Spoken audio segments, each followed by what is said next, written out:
Eze hasn't tried to force it, and he was excellent yesterday. He's there, he's available. Does he deserve credit for how he's handled the situation? Because their fans were singing his name. But he's letting his football do the talking, Tom. That's the difference. We've seen Alexander Isak go on that bit where he's performed well last year, but then ever since the summer, he's gone, right, I'm not playing. And I was trying to force his move. Eberechi Eze have just gone and performed in the Charity Shield, performed again yesterday.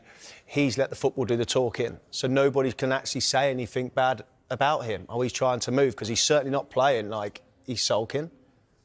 He's playing top football. And you're not surprised he's not linked to clubs, and even more clubs. He's someone that Palace certainly wouldn't want to let him go. And you can talk about the players that they want to bring in and to replace him beforehand. The hard bit is if they are bringing them in to replace, they've got to hit the ground running. Because the form he's in, that's a tough one to replace. There were shots of him at the end of the game. He could just be clapping the fans, as players do at the end of the game. But then there's people saying, oh, is he waving goodbye? What did you make of it? I'm not looking too much into it as in that. I think he was showing respect to the Palace fans. That, yes, they were singing his name, and rightly so, but because of the performance he's just put on the pitch. So he's thanking the fans for that. And, yeah, because what? He stayed there for a little bit longer than usual.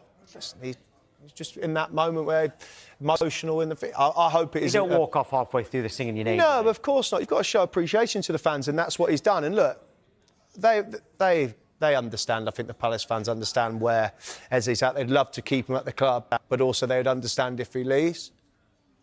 And I think that goes down to the performance he's put in since the Charity Shield on the opening day, and how he's conducted himself at Crystal Palace. I think he's been superb. Arsenal are ramping up their pursuit of Crystal Palace star Eberechi Eze, with reports suggesting a fresh €68.7 million offer is on the table. The Gunners have been long-term admirers of the creative midfielder, and his recent standout performance against Chelsea has only strengthened their resolve to bring him to the Emirates. Mikel Arteta views Eze as the ideal addition to elevate Arsenal's attacking options, adding flair, versatility, and a cutting edge in the final third. Palace, however, remain firm on their valuation and are reluctant to part ways with their prized asset without a fight.